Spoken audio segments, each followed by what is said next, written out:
What's going on, guys? Gil with Fortitude Consulting here with the June drill of the month. Ross asked that we come up with a drill that was indoor compliant for this month's drill to kind of stoke participation or generate a little bit more participation for folks who are shooting at ranges where they're restricting you from drawing and firing from the holster as well as rapid fire. Put some different elements from different drills I like shooting together for this one here, and it checks the boxes on not violating those two requirements of not drawing from the holster and firing and not having any rapid fire, but still provides a pretty decent amount of training value in my opinion. So let's go ahead and get into the logistics of it. We're shooting at a distance of 10 yards on a 4-inch square. The drill is shot with 7 rounds, total of 5 strings. First 3 strings are 1 round each. Last 2 strings are 2 rounds each. So here's how it is going to go. Very first string is just going to be starting on target, perfect grip in place, finger on the face of the trigger. On the beep, you're going to actuate the trigger as urgently as possible for 1 round without disturbing the gun and getting a hit on target. Line breaks count on this one, so if you get a line break, don't sweat it, just keep on trucking. So that is going to be shot in a part time of 0.5 seconds. Each one of these has a part time as well. String number 2 is going to start at the low ready, finger off the trigger. On the beep, you're going to go ahead and bring the gun up. You're going to get the gun into a firing position and actuate the trigger for 1 round. That is a 1 second part time on that string. String number 3 is going to be a table start. So most of you at indoor ranges are going to have access to a table, some type of platform in front of you. So we'll go ahead and do a table start. Loaded gun, mag in the gun. You'll go ahead and start on the beep. You'll scoop the gun up, get it into a firing position, and actuate the trigger for 1 round. Okay, so it's 3 rounds so far. That has a part time of 2 seconds on that string. The last 2 strings have part times of 3 seconds. They're shot one-handed.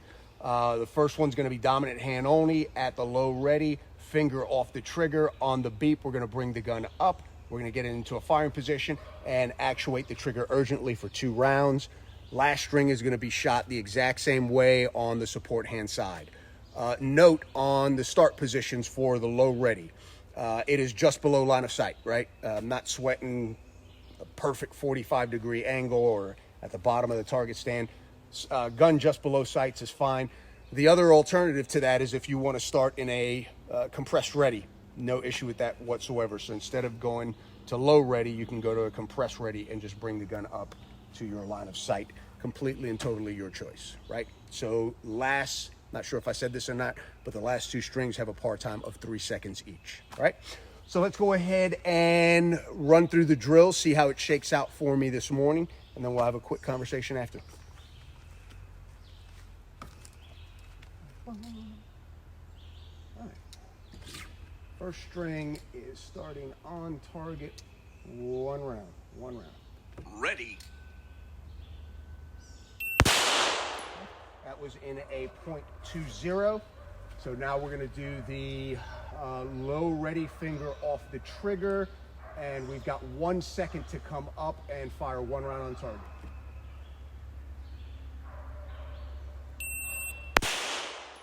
Was in a .77. Now we're going to go to the table start. On the table start, we have a full 2 seconds to get the gun scooped up, get it into a firing position, and fire 1 round.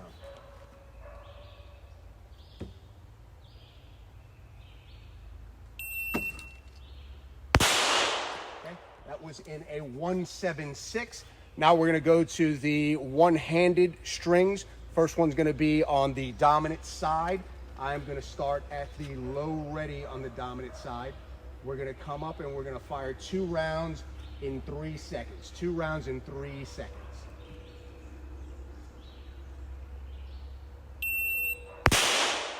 Okay, got a line break there at 2:08. Again, line breaks count, so if you get a line break, don't sweat it.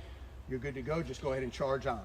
Next one is going to be support side. Support side only. From the low ready, 3 seconds, 3 seconds. Plenty of time.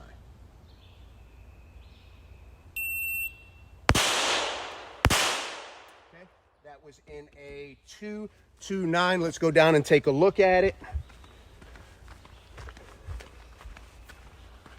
So 4-inch square. Again, line breaks count. We get 1, 2, 3, 4, 5, 6, 7 rounds total. Let's come back here, have a quick conversation.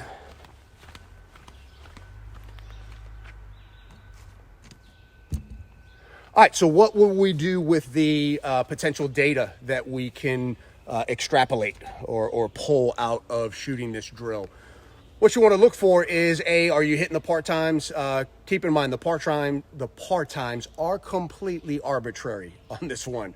They're just part times that I came up with, that I decided would be my own personal training metrics for this particular drill. The reason why I made them as generous as I did was the theory behind that is to give the shooter enough time to get things done, right? Which you can get this stuff done well within these part times, but to give them some extra time to kind of think about it, right? So, and we all get into those situations where we do have time to kind of think about it, and we end up going off the rails because we start overthinking, right? So that's why those part times are a little bit more generous. It gives you a little bit of rope to hang yourself on, right? So if that is something that you deal with as far as shooting with anxiety, where you get to that point where the shot's there, the shot's good, and it's ready, but you have so much time to think about it that you end up shanking the shot. This is probably the drill for you. This is probably the drill where you can kind of work those things out, both from a freestyle grip as well as shooting one-handed. What are the other things that we can pull out of this? Well, again, I just kind of hinted towards it, right? There is freestyle shooting. There is shooting with the gun already up on target and a perfect grip in place. There's also gun handling, where we need to pick the gun up. We need to get into a shooting position and get that perfect grip in place before actuating that trigger within a specific part time. And we also have the one-handed gun handling. So kind of threw a bunch of different elements in there to give folks a picture, a wide view picture of their skill set, that they can go ahead and pick out and go, okay, I did really well on this when my grip was in place, but over here when I had to get it in place urgently, not so much. Maybe I need to work on that. Or all that stuff is squared away, but guess what? The one-handed shooting, that needs a little bit of work. I think this drill is designed in a way where those things will be glaring, especially if you shoot it more than one time. Right? If you dedicate not 7 rounds to it, but maybe 14 or 21 or however many that you want to, so that you can go ahead and collect the information that you need to build your training program. Anyway, I'm babbling now. I'm going to go ahead and check out.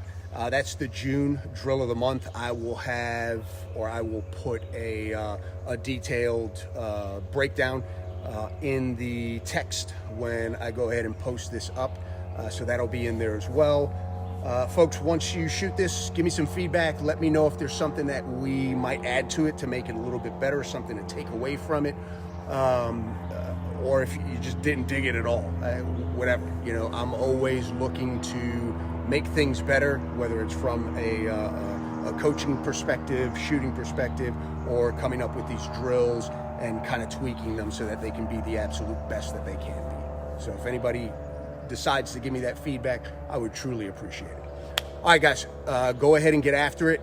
Remember, follow the process, train, prepare, prevail. Peace.